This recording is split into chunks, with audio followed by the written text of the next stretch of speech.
तो कैसे हो यार सभी। मैं आप लोगों को आज की वीडियो में वेलकम करता हूँ।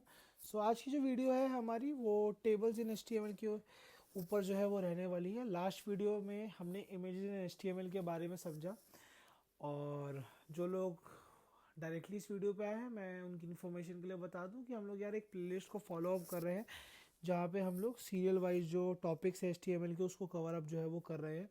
अगर आप एकदम बिगिनर हो और एज अ बिगिनर HTML को सीखना चाह रहे हो तो आप बेसिकली उस पर्टिकुलर प्लेलिस्ट में जाके देख सकते हो, और अगर आप खाली टेबल्स के बारे में जानने के लिए आए हो तो सही वीडियो पे आए हो। ठीक है, तो स्ट्रक्चर मैंने इस बार इस वीडियो में पहले से ही आप लोगों के लिए बना के रखा हुआ है।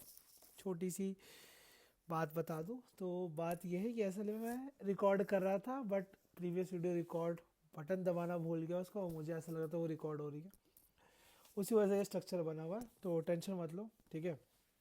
अगली वीडियो से स्ट्रक्चर आपके साथ ही बनाऊंगा, ठीक है। तो हाँ, स्टार्ट करते हैं वीडियो को। टेबल्स इन HTML। टेबल इन HTML यार, टेबल्स सबसे पहले बात करते हैं कि टेबल क्या होता है। टेबल जैसे कि आपको पता होगा, ये मैंने आप लोगों के लिए एक्सेल खोल के रखी हुई है। टेबल बेसिकली कॉम्बिनेशन होता है रोज एंड कॉलम्स का, ठीक है। रोज एंड कॉलम्स पता होना चाहिए। ए बी, ये जो ए है, बी है, सी है, डी है, ये क्या है, ये कॉलम्स को रिप्रेजेंट करते हैं। और 1 2 3 4 5 ये किसको, रो को रिप्रेजेंट करते हैं। बहुत इंपॉर्टेंट है टेबल्स इन HTML के कॉन्सेप्ट से रोज एंड कॉलम्स को समझ पाना। क्यों? क्योंकि HTML के टेबल्स थोड़े से अलग है as compared to normal tables, ठीक है। सो मैंने कमेंट पहले से ही यार कॉपी करके रखा हुआ है, मैं यहाँ पेस्ट कर देता हूँ एक एक करके। ये 4 कमेंट मैंने यहाँ पे पेस्ट करे, एक एक करके इनके बारे में बात करते हैं। सबसे पहले टेबल जो है वो हम लोग टेबल टैग की मदद से बना सकते हैं HTML के अंदर। और जो टेबल टैग है वो बेसिकली एक स्ट्रक्चर प्रोवाइड करती है। स्ट्रक्चर प्रोवाइड करती है, इसका क्या मतलब है यहीं पे मैं आपको करके दिखाता हूँ। यानी कि अगर मैं एक टेबल टैग को डिफाइन करूँ और मैं जाऊँ अपने वेब पेज में, तो मुझे यहाँ पे कुछ नहीं देखने को मिलेगा। कुछ लोग कहेंगे सर सेव तो हुआ है, सेव्ड है बेटा, ठीक है। यहाँ पे देखोगे कुछ देखने को नहीं मिल रहा है यार, ठीक है, खाली एकदम। अगर ठीक है, खाली। तो टेबल जो टैग है, बोलोगे सर इसके अंदर कुछ है, लिखा ही नहीं हुआ तो खाली है। हाँ यार, वो तो ऐसा होता ही है, बट अगर मैं लिख दूंगा ये लो यार, ठीक है, सोचो क्या देखने को मिलेगा। तुम्हें देखने को मिल गया, बट कुछ ऐसा टेबल वाली चीज़ नहीं देखने को मिलेगी। लो स्पेस डाल दी मैंने, लो और कुछ डाल दिया, तो ये ऐसे एक सिंगल लाइन में ही देखने को मिलेगा यार, ये देखो, ठीक है। ऐसा कुछ अलग कर नहीं रहा है ये, कब अलग करेगा वो मैं बताऊंगा अभी। टेबल टैग जो है वो बेसिकली HTML को ये चीज़ इन्फॉर्म करने के लिए हम लोग करते हैं कि भाई अब जो चीज़ें आने वाली है उसको आपको एक टेबल की तरह कंसिडर करना है, वो एक स्पेशल फॉर्मेट की तरह आपको उसको कंसिडर करना है, एक फॉर्मेट में आपको उसको रिप्रेजेंट करना है, ठीक है। तो एक स्ट्रक्चर प्रोवाइड करने का काम करता है। अब टेबल टैग का जो स्ट्रक्चर है वो क्या होता है HTML में, उसको समझने के लिए ये देखो, 2 टाइप के टेबल्स होते हैं हमारे पास। एक होता है कॉलमनर टेबल्स, जो बेसिकली कॉलम्स वाइज एक्सेस किए जाते हैं। यानी कि अगर मैं इस एक्सेल में जाऊं, तो अगर मैंने एक टेबल बनाया, मान लो ये मैंने ऐसे तक का टेबल बनाया, ऐसे 5 रोज और 5 कॉलम का। तो ये टेबल को अगर मुझे एक्सेस करना है तो मैं कॉलम ए की मदद से, कॉलम बी की तरफ से, कॉलम सी की मदद से, यानी कि आप सोच सकते हो मैंने इसको कॉलम को कैसे बनाया, मैंने इस टेबल को कैसे बनाया, ये ऐसे, ये एक कॉलम बनाया, फिर दूसरा, फिर तीसरा, फिर चौथा, फिर पांचवा, ठीक है, ऐसे मैंने बनाया इस टेबल को। दूसरा होता है रो टेबल्स। रो टेबल्स क्या होते हैं, उसमें मैं एक रो डिफाइन करूंगा, एक रो हो गई, फिर मैं नेक्स्ट रो डिफाइन करूंगा, फिर मैं तीसरी, फिर चौथी, फिर मैं पांचवी, एंड सो ऑन, ऐसे मैं रोज डिफाइन करते रहूंगा, जिसकी वजह से मुझे टेबल का स्ट्रक्चर देखने को मिलेगा। ये जो रो टेबल्स देखा, हमें HTML में यही टेबल फॉर्मेशन जो है वो देखने को मिलती है। यानी कि हम लोग जब भी एक HTML में टेबल्स को डिफाइन करेंगे तो रो टेबल्स की मदद से करेंगे। और वो रो टेबल्स हम कैसे डिफाइन करते हैं, हमारे पास 2 टैग्स देखने को मिलती है, TR एंड TD। TR जो होता है वो टेबल की रो डिफाइन करती है, और TD जो होता है वो उस रो के अंदर का जो डेटा होता है, टेबल का जो डेटा होता है उसको डिफाइन करता है, ठीक है। मैं इस पर्टिकुलर को जो है वो कमेंट आउट कर देता हूँ, ठीक है। ये मैंने आपको दिखाने के लिए करा था बस, ठीक है। एक स्पेस डाल देते हैं बीच में, हाँ। टेबल उस पर आ जाते हैं, टेबल बनाते हैं यार। टेबल कैसा बना रहे हैं, बहुत सिंपल सा टेबल बनाएंगे यार। कि हम लोग चाहते हैं कि हमारे पास पहले एक ऐसा टेबल बनाते हैं जिसमें एक ही रो हो, ठीक है। सो एक रो बट मल्टीपल कॉलम्स हो सकते हैं, तो कॉलम कौन डिफाइन करेगा, वो टीडी डिफाइन करेगा, ठीक है। सो ये हमारा टीडी आ गया, जैसे कि हो गया नेम। अगला कॉलम हो सकता है मेरे पास आपका, एक सेकेंड यार सॉरी गलती से हो गया। अगला मेरे पास हो सकता है ये सब क्या दिख रहा है इसको अभी भूल जाओ, साइड पे कर दो इसको, ठीक है। ये सब चीज़ें मत देखो अभी। अगला हो सकता है क्लास, एंड नेक्स्ट हो सकता है आपके पास आईडी, ठीक है। ये तीन। तो अगर आप देखोगे अभी सिंगल रो मैंने ऐड करी है तो क्या रिजल्ट देखने को मिलेगा सेव करने के बाद, वैसे तो हमने ऑटोमेटिक सेव ऑन करा हुआ है, ठीक है। सो ये एक रो हमें देखने को मिल रही है। अगर मैं इसी में डेटा डालूँ यार, मतलब और रोज डालूँ तो रो वाइज बनेगा, ये देखना। सेकेंड रो डालते हैं, थर्ड रो डालते हैं, नेम की जगह पे मैं अपना ही नाम डाल देता हूँ यार, क्या हो गया, ठीक है। क्लास डाल देते हैं कि मैं 10th क्लास में हूँ, ठीक है। आईडी है मेरी 41, ठीक है। अच्छा ओके, नेक्स्ट कौन, मेरा दोस्त ले लेते हैं। मेरे दोस्त का क्या नाम है, अंश कर देते हैं, चलो बढ़िया। ये भी कौन सी क्लास में, ये 10th क्लास में। इसका रोल नंबर क्या है, इसका रोल नंबर 3 है, ठीक है। इस डेटा को सेव करते हैं और जाते हैं और देखते हैं कैसे। तो रोज ऐड आई है हमारे पास, क्या आई है, रो बाय रो हमें जो चीज़ें हैं वो हमें यहाँ पे देखने को मिली हैं, ठीक है। तो रो बाय रो जो है हमें डेटा जो है वो आपका देखने को मिला है, ठीक है। फिर होती है यार, फिर हमारे पास जो नेक्स्ट चीज़ होती है वो हमारे पास आती है टेबल के अंदर ही, कि यार कभी कभार हम लोग चाहते हैं कि यार हमें स्पेसिफिकली हेडर्स चाहिए, क्या चाहिए, हमें हेडर्स चाहिए हैं। तो अगर आपको हेडर डिफाइन करने हैं तो उसके लिए हमारे पास टी एस टैग होती है जो बेसिकली हेडर डिफाइन करने के लिए यूज़ होती है। तो मैं यही कर देता हूँ यार इसको, कंट्रोल सी नेम, ठीक है। ऐसे ही करके यार control C control V control C control V, ठीक है। इसको कर देते हैं क्लास और इसको कर देते हैं आईडी, ठीक है। इसको कमेंट आउट कर देते हैं और जाते हैं अपने ब्राउज़र पे और आपको देखने को मिलेगा बोल्ड। इसने इसको बोल्ड क्यों कर दिया, क्योंकि टेबल जो है वो मतलब ब्राउज़र को बता रहा है, HTML ब्राउज़र को बता रहा है कि देखो यहाँ पे हमने हेडिंग को डिफाइन करा है। हेडिंग को हर ब्राउज़र एक स्पेशल ट्रीटमेंट के साथ लेके चलता है, यहाँ पे उसने उसको बोल्ड कर दिया। हो सकता है किसी ब्राउज़र में आपको बोल्ड होकर देखे, किसी में हो सकता है ना भी देखने को मिले, मोस्ट ऑफ देम में आपको बोल्ड देखने को मिलेगा। अदर देन दैट आपको होगा सर टेबल का स्ट्रक्चर तो दिखना, लाइनें तो मुझे दिखनी थी जैसे एक्सेल वगैरह में दिखती है यार, वो सब स्टाइलिंग के पार्ट में आ जाता है, वो अगेन आपको CSS में ज़्यादा अच्छे से देख समझ में जो है वो आपको देखने को आएगा। अब आप जब टेबल के आप सर्च करोगे ना टेबल्स के बारे में, टेबल्स इन HTML के बारे में, तो आपको कुछ और भी चीज़ें देखने को मिलेंगी, ठीक है। क्या चीज़ें आपको देखने को मिलेंगी, अभी जैसे टेबल जब मैंने TD का डाला था यार, तो यहाँ पे अगर आप देखोगे ये वाले को ना टेबल को कमेंट आउट कर देते हैं और एक जनरलाइज्ड फिर से टेबल बनाते हैं अपना, ठीक है। ये कुछ गलती हो गई मेरे से, कंट्रोल Z हो गए।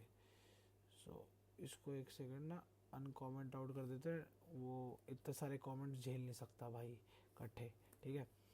तो एक टेबल का और स्ट्रक्चर बनाते हैं यार, एक और टेबल बना लेते हैं और यहाँ पे मैं एक रो ऐड करता हूँ, ठीक है। और इसके अंदर मैं एक TD करता हूँ ऐड, ठीक है।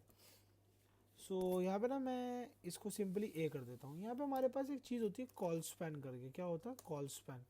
अभी आपने TD जब हमने करा था, जैसे मैं यहाँ पे TD करूँ तो यहाँ पे कभी कभार वो सब चीज़ें दे भी देता है इकट्ठे, अभी दी थी उसने, ठीक है। कॉल स्पैन A, ठीक है। यहाँ पे कॉल स्पैन हम लोग डाल देते 3, देखते हैं क्या आता है, ठीक है। देखने पे समझ आएगा अच्छे से, चलते हैं यहाँ पे। ये आ गया हमारे पास A, ठीक है।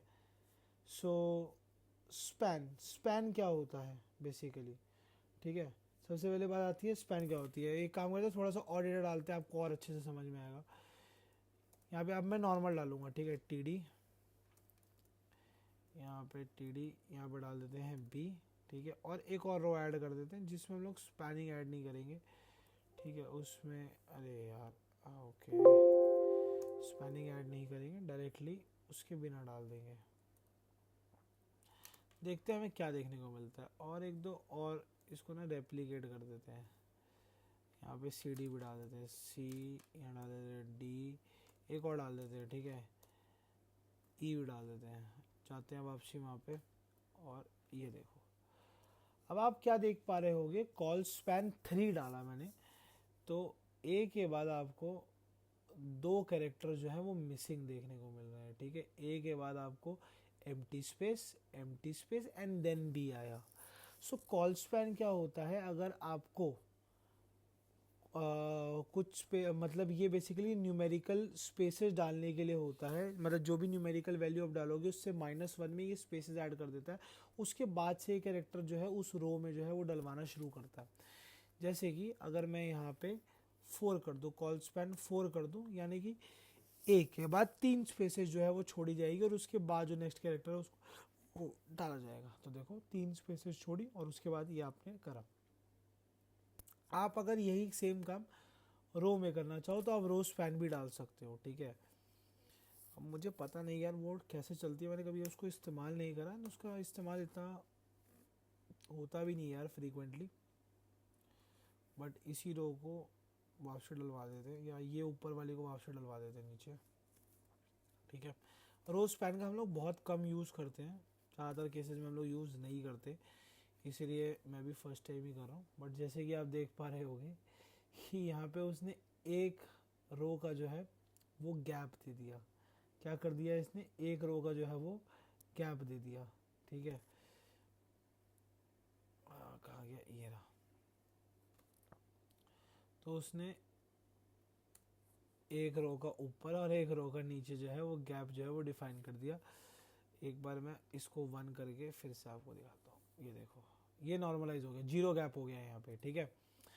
और जब मैं उसको एक का गैप दूंगा, किसका गैप दूंगा, एक का गैप दूंगा, -1 होता है ना, मैंने जैसे भी आपको बताया, तो आप देखोगे ये एक नीचे शिफ्ट हो गया, यानी कि एक का गैप जो है, ये एक का गैप आया और फिर ये नीचे शिफ्ट हो गया, ठीक है। सो ये रो स्पैन होता है। रो स्पैन हम लोग कभी यूज़ नहीं करते यार, थोड़ा सा अनयूजुअल बिहेवियर रहता है इसका, बट ठीक है कोई बात नहीं, समझाने के लिए बता दिया। इसको स्पैनिंग बोलते हैं बेसिकली, ठीक है। तो ये लाइंस बेसिकली ऐड कर देता है। एक बार मैं इसको समराइज कर देता हूँ। सो स्पैनिंग जो होती है वो बेसिकली रो स्पैन रोज ऐड करने के लिए होता है, column span empty columns add करने के लिए जो है वो यूज़ करा जाता है अगर आपकी रिक्वायरमेंट है तो, ठीक है। जनरली एम्प्टी स्पेसेस एंड ये सब चीज़ें जो मैनेजिंग होती है वो हम लोग CSS के थ्रू ही करते हैं। हम लोग HTML में खाली एक जनरलाइज स्ट्रक्चर बना देते हैं, बाकी जो भी सारा फॉर्मेटिंग एंड स्टाइलिंग का काम है वो हम CSS के थ्रू ही देखते हैं, ठीक है। सो टेबल्स में मेरे ख्याल से बस इतना ही रहेगा, ठीक है। और टेबल में और मेरे ख्याल से तो और रिक्वायरमेंट हमें नहीं रहेगी, और कोई चीज़ आपको जानने की ज़रूरत नहीं है। एक चीज़ चलो मैं और बता देता हूँ, लास्ट चीज़। हो सकता है यार आप नेट पे ब्राउज अराउंड कर रहे हो और आपको ये चीज़ नेट पे मिले, लॉन्ग टेबल्स। क्या चीज़ आपको टॉपिक देखने को मिले, लॉन्ग टेबल्स इन HTML के, ठीक है। ये मेरे ख्याल से शायद से HTML5 का कॉन्सेप्ट है, यानी कि मतलब जो जो लेटेस्ट वर्जन ऑफ HTML है उसमें है। कुछ नया नहीं है यार इसमें, ये वही है चीज़, ये बेसिकली वही कॉन्सेप्ट है, बट ये बेसिकली क्या रहा है कि आप एक बहुत लंबा, आपकी वेबसाइट में मान लो टेबल्स ही आप खाली इंप्लीमेंट करो, आपको एक बहुत बड़ा सा टेबल चाहिए। तो उस टेबल में क्या होता है ना, जब हम एक, जैसे ये एक्सेल है, यहाँ ये एक लॉन्ग टेबल बेस है, तो हम लोग इसमें क्या करेंगे, जैसे हो सकता है ये पहली रो है, यहाँ पे हम लोग ना खाली जो बेसिकली हेडर है, ठीक है, वो डिफाइन कर दें। इसके नीचे हम लोग बॉडी डिफाइन करें, और लास्ट में हम लोग जो है क्या डिफाइन करें, उसमें हम लोग उसका फुटर डिफाइन कर दें। तो ये सब चीज़ें अगर हमें रिक्वायरमेंट होती है, मतलब एक लॉन्ग टेबल की रिक्वायरमेंट होती है, तो वो कहता है कि आप लॉन्ग टेबल्स का कॉन्सेप्ट यूज़ करो। सो उसमें कुछ नहीं होता यार, हम लोग उसमें बस क्या करते हैं, सो लॉन्ग टेबल्स में थोड़ा सा ही डिफरेंस है। डिफरेंस क्या है कि हम लोग TR-TD का मतलब यूज़ करते हैं, बट उसमें हम लोग एक्सप्लिसिटली ये बता देते हैं कि यार हम लोग हेड डिफाइन कर रहे हैं या फिर वो यूज़ कर रहे हैं। सो टेबल्स ही होता है यार, उसमें बस कुछ एक्स्ट्रा टैग आ जाती है, जैसे कि टी हेड आ जाता है, ठीक है। ये टी हेड आपको देखने को मिल जाएगा, इसमें आप हेडर डिफाइन कर दोगे। ऐसे आपको एक टी बॉडी देखने को मिल जाएगा जिसमें आप बॉडी डिफाइन कर दोगे।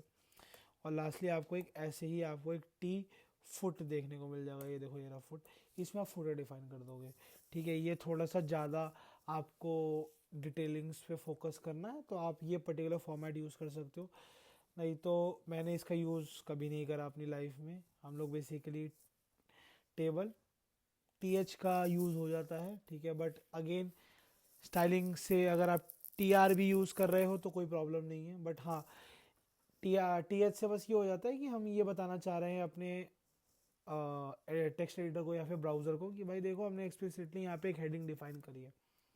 सो भाई टीएच, टीआर एंड टीडी यही तीन चीज़ें यूज़ हो रही होती है टेबल टैग के अंदर ज़्यादातर केसेस में। लॉन्ग टेबल्स नया कॉन्सेप्ट और बहुत कम केसेस में ही जो है वो यूज़ करा जाता है।